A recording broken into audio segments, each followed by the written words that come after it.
Your mask is great, by the way. That's a benefit of having all these kids around. I just can go upstairs and grab whatever I can find.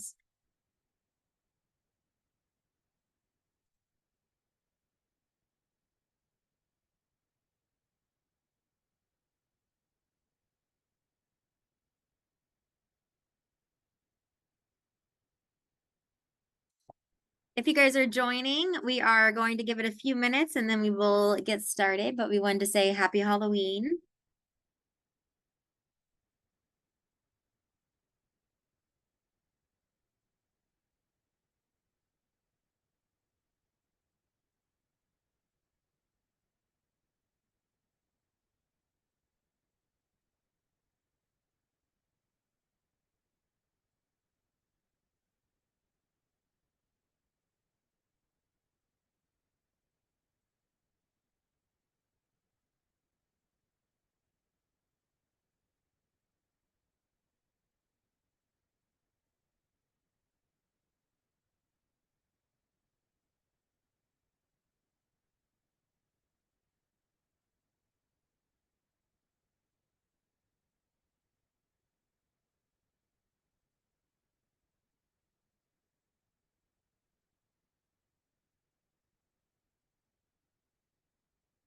Yay!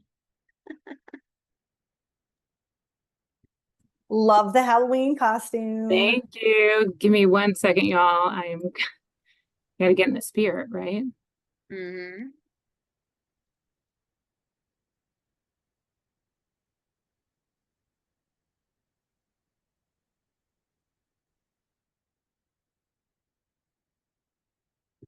If you guys are joining, we are going to get started in just a few minutes. We're just going to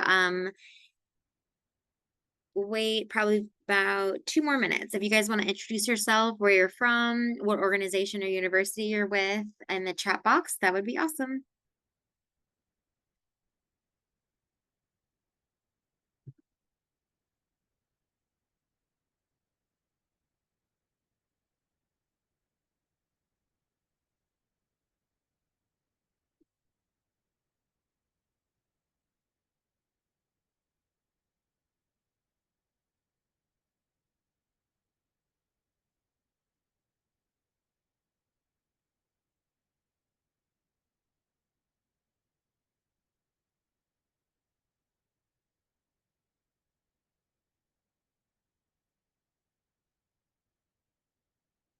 Oh, hi, Carrie. I used to be at Inside Track. So I was at Inside Track and now I'm at Kale. I moved over to the world of workforce. I'm not seeing their chats, but I guess you can. That's good. Yes. So it's not in the Zoom, it's in the Cvent website. Okay. Okay. Hi, everyone. So if I put something in the chat, will the participants be okay seeing it? No, I will copy it over them. No. Okay. I gave her the link, Liz. The and box. Okay. So she has it, she can post it. Oh, but Liz, I'm not even seeing your message. I didn't send a message. Oh, sorry. Yeah. Just wanted because it'll come Oh, next. got it. Yes. Okay, well, we are going to get started. A few housekeeping items. If you can, please be interactive. We will be using the chat box and Cvent. There's also a question and answer function. And then there'll also be an option to get on Vvox, which we will share a little bit later. Also afterwards, if you could do the survey, it's a very short survey, but we would love your feedback. And lastly, we just want to say happy Halloween. So we hope that you enjoy this session today, and I'm going to kick it over to our fabulous presenters, and I will let you guys take it. Thank you so much. So happy Halloween, everyone. My name is Liz Rainey, and I'm actually just joining you from up the street at Loyola University in New Orleans, where we definitely get dressed up for Halloween, as you can tell. So I'm going to be kicking us off today, but let me let my colleagues introduce themselves before I share my screen. Hello, everyone. I am Karina Caraccioli. I'm the Associate Dean of Online and City College at Loyola New Orleans. However, I am in Reno, Nevada right now at a different conference. Otherwise, I would have joined you in person, but I'm joining you virtually. So I know all my colleagues have lots of fun right now in New Orleans. That being said, I'm going to let Esme introduce herself. Hi, everybody. I'm Esme Robert. I am the Assistant Director of Online Student Success here at Loyola. Been very much enjoying the conference in person, and I hope everyone else is as well. All right, so I have some slides. We have an embedded video, and then we have some VBox tools to engage since because the format doesn't allow folks to speak up in the traditional coming off mute ways. So let me share. Oh, I'm sorry. Can you enable me to share my screen?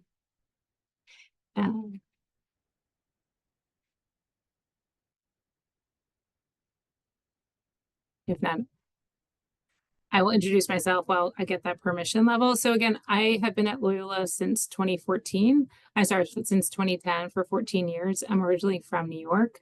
And I moved here really for personal reasons, but have really, really loved the community at Loyola. We're a small Jesuit institution up the street where we have traditional populations of students, 18 to 24-year-olds, and undergraduate programs, graduate programs, and online and City College, where my colleagues Karina and Esme come from. So now I will share. Is it letting you share? No, I'm happy to share my slides. I shared Okay. this with her. You should be able to Try it access. now. I'm just going to open it up to everybody. Got it. Okay. Awesome. Thank you. Are my slides showing full screen? Great, thank you. And it's fun as being a partner to InsideTrack, one of the features that you're trained on is being able to roll with hiccups. So there we go. I hope I just passed that test. So again, we just introduced ourselves, and I virtually welcome my wonderful colleague, Anne from InsideTrack. You'll hear from her shortly. She again pre-recorded some of this content to be part of this conversation. So what you can expect from us for the next 50 minutes is just a broad overview of our partnership with InsideTrack, because it's evolved since 2017 in many different ways that I think folks will find interesting. Then we'll talk about the ways that we've embedded coaching into our student success efforts across different departments, including the office that I oversee, which is the Student Success Center, which includes advising and coaching, career development, tutoring, accessible education, and TRIO, as well as the areas that report to Karina. But there's actually lots of folks around campus who have access to these tools.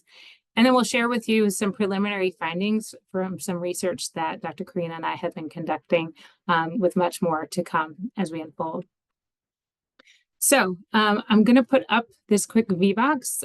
It is, let me just get my screens up correctly so I can get that. So we wanted to see where folks were from, if you can participate at this. Give me 1 second to share my screen properly so I can get that one. 1 second. 1 second to, sorry. Oh, let me get this over here. Okay, now the polls are open. I'm going to present this full screen, and I'm going to reshare this slide. So, are y'all seeing where folks are joining from? So all you need to do is to go to this website and enter this quick ID, and maybe put in where you're joining us from. I'll give this a minute. You can also use the QR code if you have your phones handy, and just scan the QR code if you want to do it from your phones. That's another option.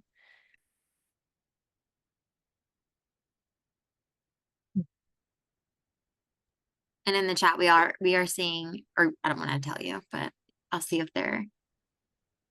If people would rather participate by the chat, that's fine. I just thought this one was kind of cool, and I That's a very cool. wanted to try it. Very cool. But why don't you shout out what's in the chat? Thank you, Karina. We have Central Ohio Technical College. We have Dawson Community College in Montana. And then we have someone from InsideTrack, Carrie from Boston. All right. Well, thanks. Hi, all. So sorry, the pearls of Halloween. Well, thanks for joining us. I mean, we just like to get the broad scope of where folks are coming from, because one of the things that we found in our research is that we've talked to folks from every region of the United States who's using this curriculum.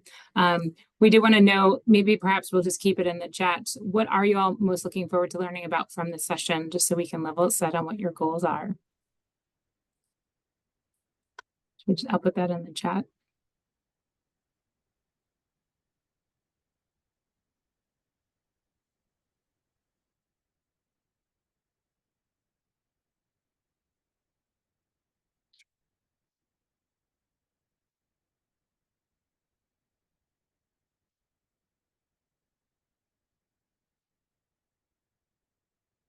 It feels like we have a quiet group. Do we have any? I can move on. Well, let us get going. I'll reshare.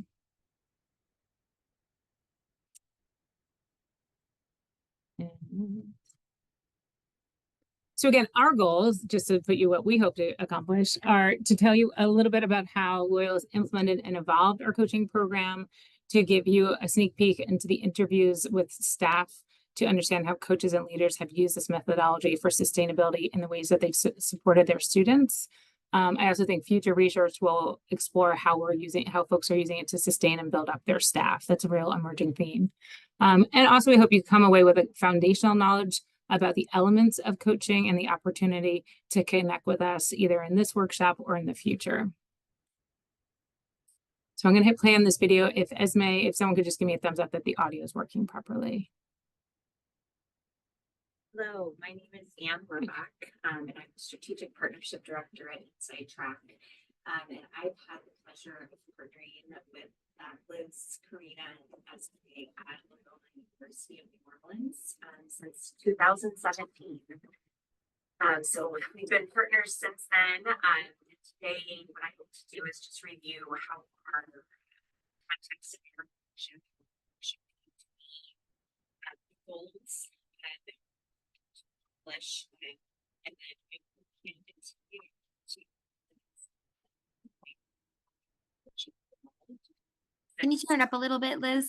together in 2017, as well as some research. So a little bit about who InsightTrack Any is, better? who Loyola is, to start. So InsightTrack is a mission-driven nonprofit that fuels equitable social impact by advancing individuals forward to achieve their educational and career goals through the transformative power of coaching. We are a coaching company, so we coach learners, participants, employees directly, as well as train others to on our coaching methodology to bring it to their school or institution or organization. So we've been around for almost 25 years and have coached over 3 million people in our time, and honored to share some of our experiences as we partner together with Loyola. Just a little background on our coaching methodology and model. If you want to do further research, InsightTrack's methodology has been independently validated by peer-reviewed research through the Bettinger-Baker study at Stanford. So you can read more about that, and that's part of the reason Loyola found us through the What Works Clearinghouse with the Department of Education. Now, who is Loyola? Loyola is a Jesuit and Catholic institution that welcomes students of diverse backgrounds and prepares them to lead meaningful lives with and for others, to pursue truth, wisdom, and virtue, and to work for a more just world. There are approximately 4,500 students with about 3,200 undergraduates, and the student population includes 66% women, 34% men, with more than half of the students being students of color. And about 1/3 of the undergraduate population is the first in their family to attend college. And additionally, there are about 600 fully online students. So that's a little context about who InsightTrack and Loyola are as we begin to talk about our partnership history to frame our time today. So InsightTrack, we talk about our impact in 3 different ways. Direct impact, meaning we're directly contacting learners and coaching them in a one-on-one or group setting. Widespread impact is we're training others to bring training to their organization and beyond. And then ultimately, looking to get more involved in systemic impact, we're working to create the conditions needed for large scale programming. Where we focus our work together with Loyola is direct impact. So we provided some direct coaching, as well as widespread impact, providing training to multiple departments and staff members. So when we first started partnering together, Loyola had embarked on a period of transformational change, really identifying areas where strategic investment could really move the needle and provide meaningful improvement in student and institutional outcomes. So student persistence was one of those key priority areas. And the university set an ambitious target of raising the first year retention 4 percentage points in 1 year. So that's a significant increase, but it was needed. So we knew that what the challenge was ahead, and worked to approach everything we were doing with that goal in mind. We needed to make sustainable changes long term while also making immediate impact in the short term.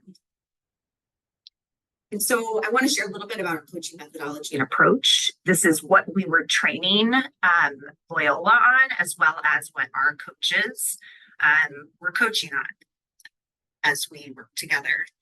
So our coaching model, really we're working with learners to understand where they are and how we can support them in developing their knowledge, skills, and beliefs. You know, I think many times when we talk about, learning something new or changing something, we're focusing on building that knowledge. Here's a training, or here's the how-to steps to do it. But many times skills and beliefs are things that we need to focus on in order to, move that knowledge forward that we already have.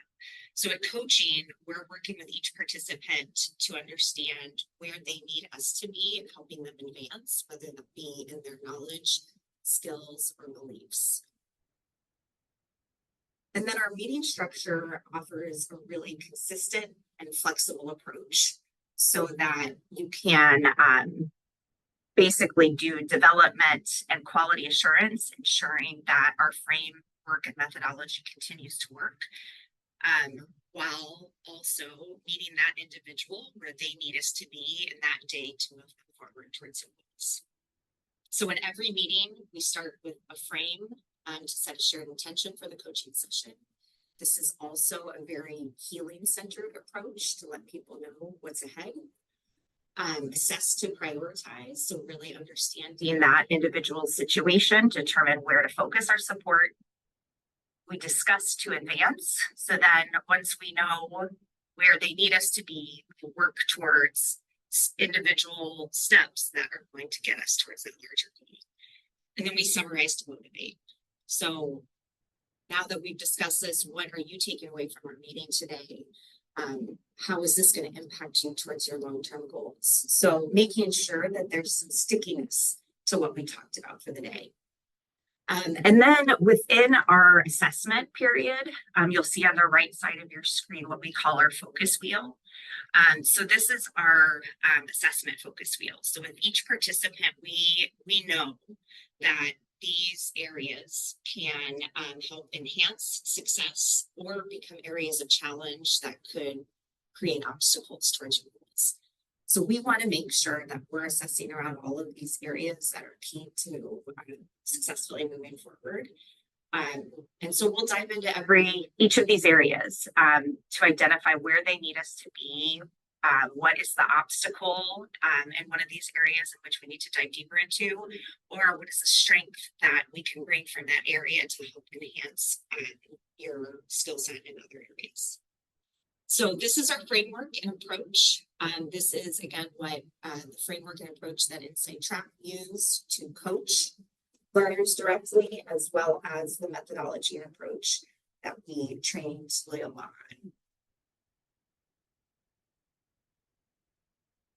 So here's how we set up our partnership when we started in 2017. So we started with a diagnostic and what we called a needs assessment to ensure that we understood who Loyola is, who are their learners, what are their strengths, what are their challenges. So we did in-depth interviews across the university. We visited the campus, attended first-year orientation, really did a deep dive into all things Loyola, to make sure that one, when we're coaching the learners, that we're providing quality coaching and assessing around areas that are typically obstacles for learners at Loyola.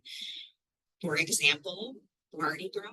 Not everybody has to coach around Mardi Gras, but that was a big thing that could get in the way of successfully meeting your goals or retention for our Loyola freshman students or first year students.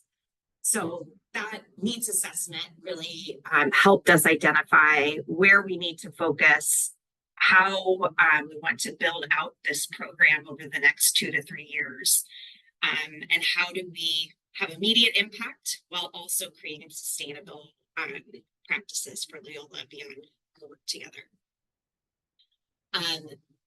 At Loyola, we had Inside Track coaching certification. So we had people going through training, individualized coaching sessions, and assessments to show and demonstrate their skills that they've learned. We also did developer and trainer certification. So beyond that coach certification, developer certification helps them develop the skills to observe and give feedback on coaching observations.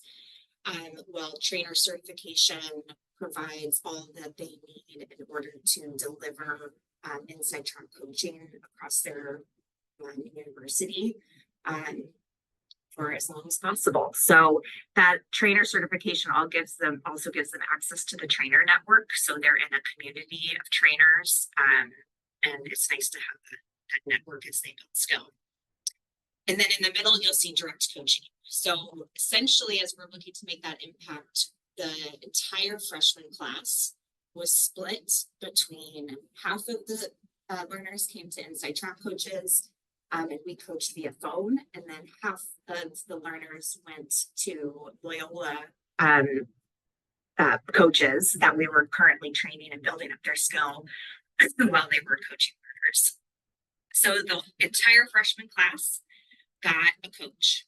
And I know Liz and their team went around introducing coaching to their first classes so that people knew how to participate and get engaged.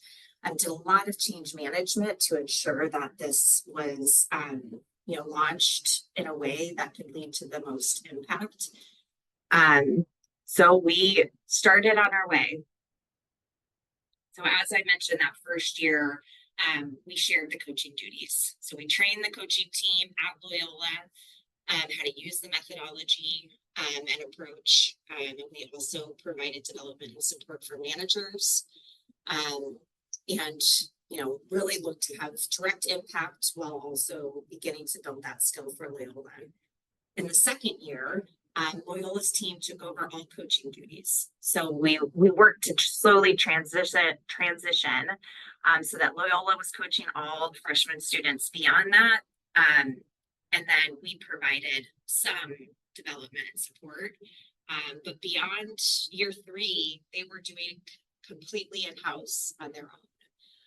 And that's when they, really started to see what's possible within coaching. Because we really started undergrad, first year learners.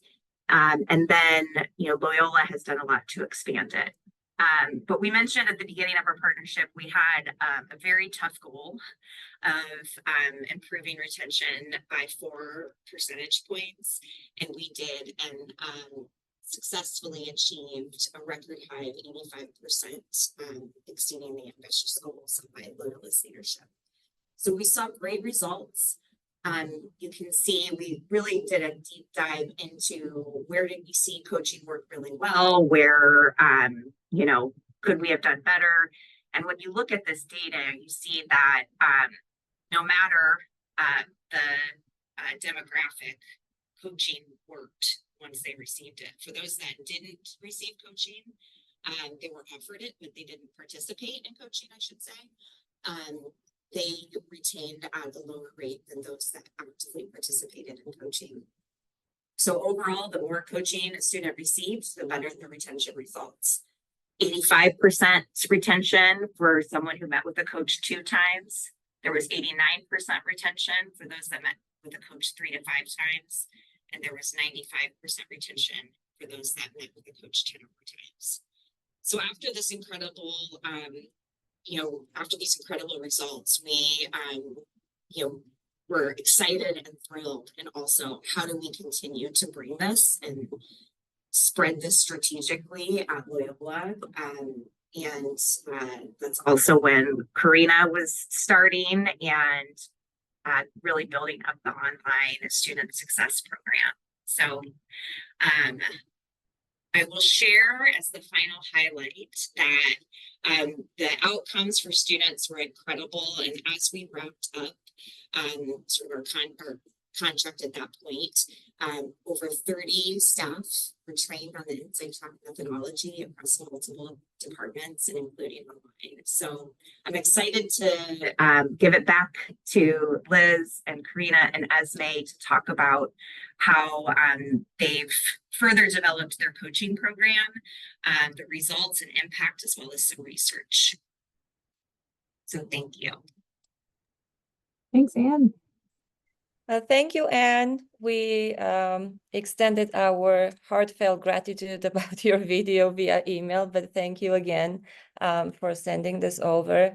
Indeed, it has been a journey, and I have to say that I was lucky 6 years ago when I started my work at Loyola to work together with Liz in the Student Success Center. So my role at that point when I joined the institution was Online Student Success Coordinator. So I had to somehow figure out how to develop a strategic retention plan for students in online programs. And I had the best example there with Liz, seeing how the coaching methodology was working for main campus students. I tried to pick some of those ideas and incorporate them into a strategic retention plan for online students. So that was the plan, and that's what we actually have been able to accomplish over the past few years. So from an office of one person, Esme joined me after that, and so together we've been building a very strong retention plan, and an effective one, I would say. And you know how it is in online education when it comes to retention. I cannot just say that we have good retention thanks to our coaching, because especially when coaching online adult learners, there are so many other external factors that can affect their persistence and successful completion of their degrees. But again, very proud to say we are all certified. Actually, Liz and Esme and I are all certified success coaches and trainers as well. We have about, at the institutional level, I think, Liz, it's about 6 trainers that we've been certifying so far. So basically, we took those ideas and that great outcome that we've seen with main campus students, how we call them at Loyola, and we embedded that into online student coaching. So after a few years, as part of Liz's team, I was appointed as assistant dean of our new online in City College. And so I brought the online student success unit that we developed under the Student Success Center, brought it under City College. And so we hired an in-house recruiting team. And so as we were putting together the position descriptions, I said, I'd like each of them to be certified as success coaches so that we can have a holistic framework for coaching students from the moment they're interested in one of our programs till graduation. So as part of online in City College right now, 2 of the units are online student success and online recruiting / advising. All staff in these 2 units are certified Inside Track success coaches. And as we hire new team members, this is one of the priorities in the first few months of their time with us at Loyola. They are already started starting to engage in learning about the coaching methodology. So this has worked very well for us at Loyola, building this internal coaching capacity, serving our students, serving our staff. We do cross-departmental training, which is always nice. We get to come together and talk about common challenges, opportunities when coaching students, in different modalities, program modalities, course modalities, and also age, because like Liz mentioned, the main campus face-to-face student population is more traditional age, like college student age-wise, and then our online adult learners the average age is about 36 years old.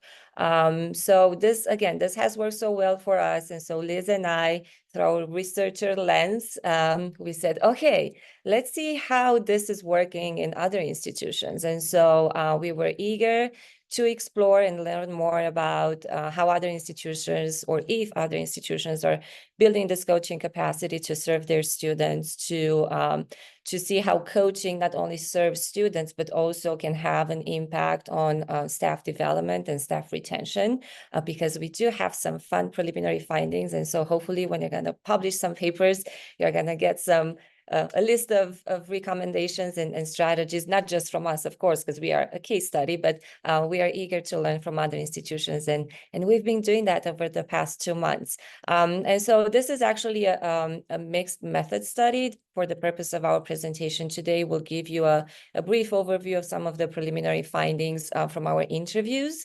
We interviewed 14 staff members. So we have 14 semi-structured interviews. The research questions that we're going to discuss today are what is the impact of coaching on retention of students and staff? And what are the ways that leaders adapted the coaching framework to meet the institutional goals?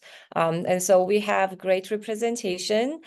We have about 11 different states across the US, different types of institutions, from two-year institutions, private institutions, public institutions. And so we are very happy to have this diverse, rich data that we can share with you today and at a later time through other papers, like I said. And I think, Liz, you can go. Okay, thank you. So we have seen the Insight Track coaching applications in different ways, so different applicability of the coaching methodology within different departments, different units, different roles. And so we saw cross-train academic advisors and success coaches. We see frontline staff and admissions representatives who are using the coaching methodology. And so everybody who participated in the interview are at least trained and certified as a success coach. Some of them are also trainers. And so they had not the opportunity to share with us their personal experience, but also kind of seeing how it works within their units or at the institutional level as well.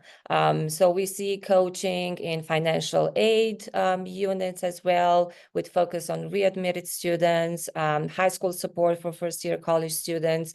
And we also interviewed someone who's actually doing career coaching. And again, all of these staff members are certified as Insight Track success coaches.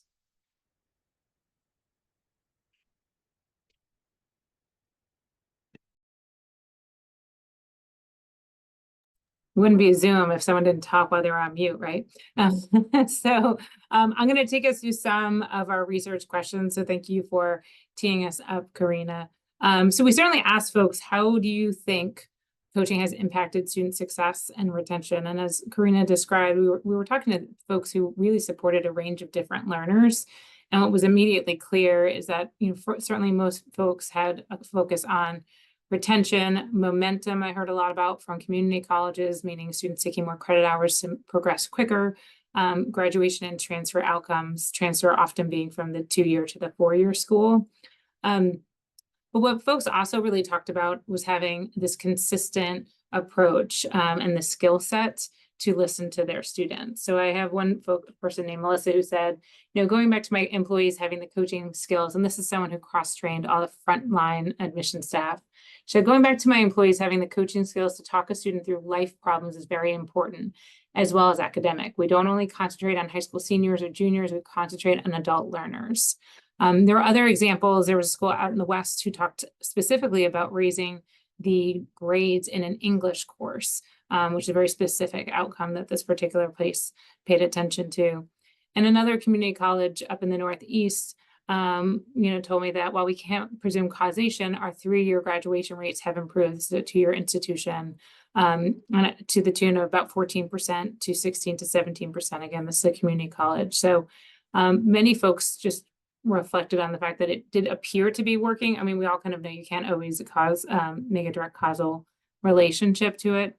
But someone else said, I repeat as often as I can that the value that we're integrating coaching means that if there's a bump in retention, we can say we've integrated coaching into all these measures, and it's how we're working with students that shows maybe a shift in their decision-making, that some of their skills and knowledge base is sticking with them, and that they're really kind of landing on, this is what I want, this is their degree. So kind of building on that motivation. That person also talked about accreditation concerns and making sure that they were meeting those outcomes.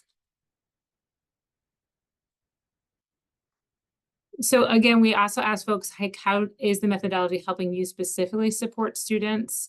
And many folks, again, talked about this consistent, I actually heard Anne say that word too, just having a consistent experience across different offices felt like a really valuable experience for students. Like they know, like, I'm going to walk into an office, this person's going to introduce themselves and tell me what they can do and tell me what they can't do. And I just know what to expect. There were also lots of folks who talked about the efficiency in the meeting, and that people used to sort of spend, an hour sort of listening, and, nobody likes to kind of kick a student out of their office when they're in a moment, but really empowering a student to focus on something specific and actionable to make the meetings more time effective. I also was really drawn to a number of folks, particularly those working with complete online programs, who talk about the ways they leverage coaching into their texts and emails. They would give examples of really saying, like, here's why I'm writing to you, here's the call to action, here's what I want you to do next. And sometimes embedding forms and links to make things really succinct to the learner. And they saw an improvement in open rates.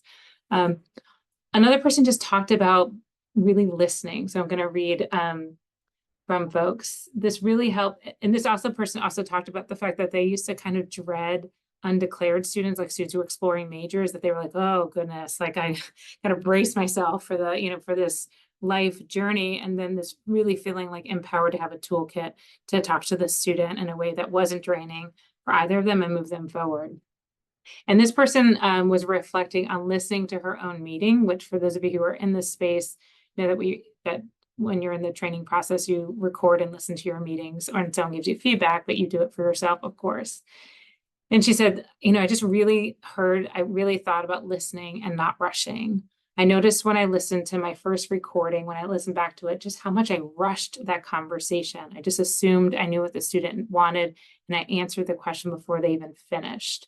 That's another thing this person kept talking about. I just learned to step back, listen to them, act, and ask questions as though there was no assumptions. And I know that we're all, motivated to meet students where they are and to have this individualized approach, but even the most seasoned of us make assumptions daily about what students want or what they're asking for, or what's important to them. And so this person just learned to sort of, like, she kept saying, like, and she would visibly do this, like, I just learned to sit back and let them drive the conversation. And that really sat with me in a way that I found special. So I'll turn it back to Karina on this one. Yeah, and if you go back to the previous slide just for a second to explain what the New York blueprint, that was your idea. We were discussing the findings, and actually one of the participants was talking about how the coaching methodology actually is like a blueprint. So I'm reading here the quote. He said, having a blueprint, if you will, or a way to go through the meetings a little bit more systematically to hit all those parts of the ice cream cone. Now, you know what the ice cream cone is, if you didn't know before, because Anne did a great job presenting the methodology. And so, yeah, I just wanted to add a little bit to and then we were talking about it, and it was like, oh, let me pull a blueprint. Oh, we found the New Orleans blueprint. So, So here, we're over here y'all who are downtown, you're down over here. Can you see my cursor? And this is the Mississippi River, in case you didn't know, but explore New Orleans if you all have time. Absolutely, yes. And so Liz actually talked a little bit about that when we discussed the individualized approach. But when we ask about what are your student needs, we got lots of rich information there, because coaching does allow them to adapt to the learner. And so we did ask them about what types of learners they're serving, if there's, if they mainly serve students in face-to-face programs, traditional age students, adult students, online students. And so we had those conversations. And basically what we've heard so far is that the coaching elements are the same. So it's the same framework, the same elements, but the topics might be different. And so an example that I have here from, and this is a pseudonym, Caroline, saying that I've used similar tools and elements of coaching, but the topics are different. And she's giving an example of a non-traditional student, adult student, who's more concerned about his plan for paying for school. He also experienced health concerns. So health support is an area that we really are focusing on as an adult student. And also coaching students from all walks of life. And this is not just about age, right? Because when we talk about student diversity, there may be even common challenges that regardless of age, students might have. For example, if we were to focus a little bit on adult students, because this conference, right, the topic is adult learners, there's another quote here that I have about how adult students need more help with time management, study skills, organization skills, but also need resources. So, and the example he gave is students who may be experiencing some housing insecurity, they may need some food, they may need to get their books paid off.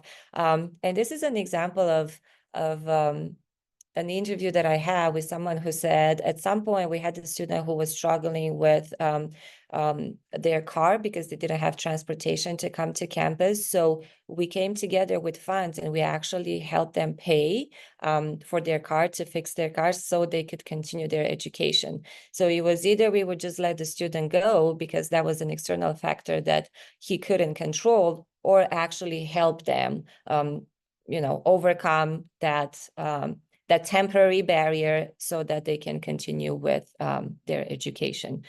And I think I saw a question in the chat. Yeah, there's a great question. Do you want to? I'll read the question if you want to take it, and then I have thoughts on it too. So the question from the chat is: does coaching involve faculties, advisors, or admission counselors? And what would the coaching have different components? Would the coaching have different components for each group? Go for it, since you read it. Okay. So I'll answer that first from my Loyola perspective and then from the research perspective, because I think this is a really rich question. When we first launched in 2017, we did engage a few faculty volunteers. And at that time, in order to coach 800 students, we assigned them by first year seminar. So folks would take a class of students, about 24 students, in addition to Inside Track, in addition to grad students. I mean, it was a really robust effort. Two of those people are still at Loyola, and I love them for always being part of that initial cohort. It is a tall ask for faculty to go through the equivalent of 3 full days of training and then record their meetings. But one person I did interview who also had oversight or a connection to first year seminars, which I myself also oversee, she thought about training faculty, but she hasn't gotten there yet because she just felt like their interactions are so specific over the semester. And there is just, quite candidly, there's a power dynamic with your faculty member, right? That that can interrupt sort of the flow, in my opinion. So I do think faculty benefit from the training, but so much of the learning happens when you record and regularly see a student that they would have to have a caseload, in my opinion, that would make sense. For academic advisors on my team, so what Karina described are the coaches are also recruiters, and advisors are also recruiters on my team. The academic advisors are also coaches. And that works rather tidy because there's just different peaks and valleys, and you use like a real clear role statement. Like right now, it's walk-ins. So it's, hey, I'm here, as you with your advisor and your coach, it's registration time. So I'm here to make sure you have those resources, but we can always dive into these other topics. Admissions I thought was really interesting because in specific, the person I interviewed was very keen on really all the frontline staff, the tour guides, everyone that the student would just first encounter would have that curriculum. And she felt like, again, it was a consistent experience. It was a solid training, but it also, I think, just really served to make sure that students were having this clear experience because I mean, I've had that experience where people call and my student employee answers the phone and someone tells them like their whole life story. And if they had started with a frame, like I'm a student employee in the Student Success Center, I'm here to connect you with resources, like that could just kind of stop a student person retelling their story so many times to the wrong people. Does that make sense? So that's how, and what also comes to mind is this community college in the Northeast was adamant about including financial aid staff because so much, as Karina stated, so much is about finances and about stating what you can do and what is on the student to problem solve. So I do think you have to tweak it. I'll be honest, even in my own space, because I oversee disability services, I've adapted the model for students with disabilities and executive functioning challenges because there's just some tweaking and some space and direction that a student, the learner, benefits from. So I hope that's helpful. I guess while I'm off mute, I'll explain the gift box on this slide, which is one of our, when you get those delicious quotes from somebody. So again, in response to what are your students' needs, this person who I've called Sarah just says, I feel like every coaching session, you've got this little gift in front of you and with a kind of little bow and you just want to open it up and see what's in there. And I thought that was a really, articulate and beautiful way to kind of capture that we don't know what our students' needs are. I mean, we have pretty good guess, we kind of know what the patterns are, but what that given day entails could really vary. Keep adding questions from the chat if there's other ones or comments. And so I think our last question, and again, we wanted to leave space for some engagement here, so I'll go quickly, that we did ask folks, what opportunities for adjustment or change. The majority of the interviews we conducted were with folks who were trained trainers, but I would say not necessarily university level decision makers. And most of them generally knew this was about retention and graduation, but many hadn't seen a plan or known what the metrics are, or they were often sometimes more accountable to a grant, the grant that was funding the experience than to anything else. So I do think, people always just knowing hey, we're doing this because is valuable. And maybe that was there, but maybe lost in translation. But it's clear too from many of our participants that there were different grant opportunities as well, and the need to invest in continuous training, which perhaps I'll put you on the spot because I have seen you so continuously at all the Inside Track learning opportunities going forward about, the ways to kind of engage in continuous training. And I'll kick it over to you then. I was going to turn over to you, Esme. Sorry, my connection went wonky for a second. I couldn't Of course. hear you. Sorry about that. Yeah, so, one of the things that I find in terms of coaching is because I start working with students from onboarding. So once a student is registered until graduation, I work with them and using the framework. And I love the blueprint concept because that's how I see it too. It's a framework that you can work from and it's fluid and it's flexible based on the need of the student, which is going to be, even with the same student, each meeting may have a completely different, necessity for what you're focused on. But I definitely feel like being able to work from that framework from onboarding on, it allows me to build a really solid rapport with students that creates an ability for me to support them when they do face challenges.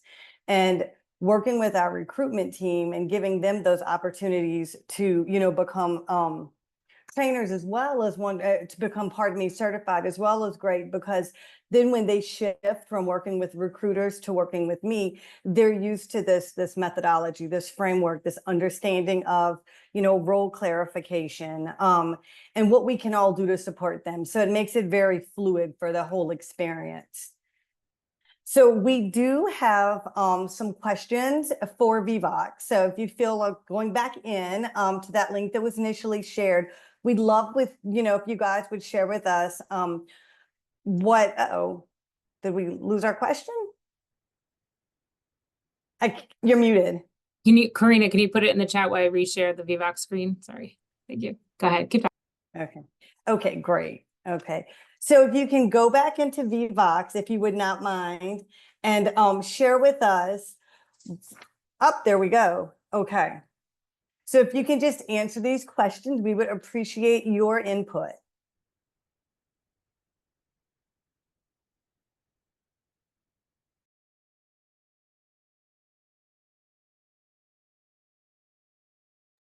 Otherwise, you can take them home, and this is a virtual session that you can always kind of pause on and think about. And based on our session today, kind of think about your own experience and where you're at right now. Because again, you can always click on this and watch the recording. Okay. We have some participation. So yay, it worked.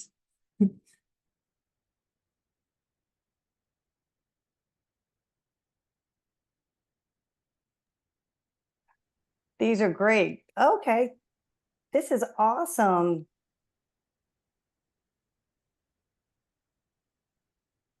Okay.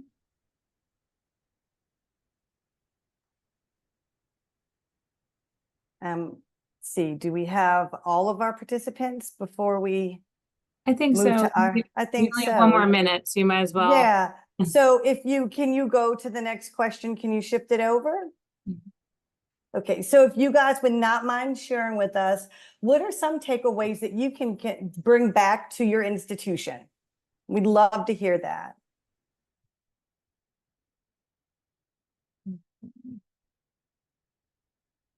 Turns out this is harder than you think. Why don't we just have that? Oh, I'm sorry, I had to close it. I don't know if it moved Should forward. we, yeah, we My can. bad. Okay. Sorry, Okay, great. I had to close the poll. Noted.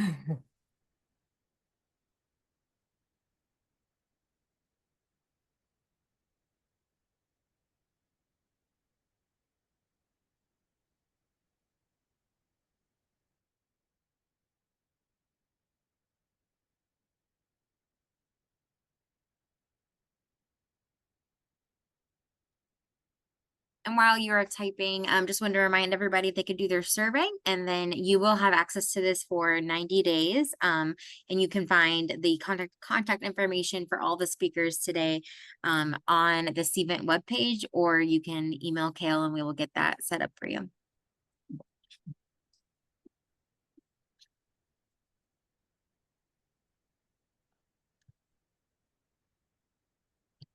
Thank you guys so much for spending this time with us today. And we hope that you enjoy the rest of the conference. Yes, thank you all. Enjoy New Orleans and happy Bye. Halloween. Have fun tonight. Bye, everyone.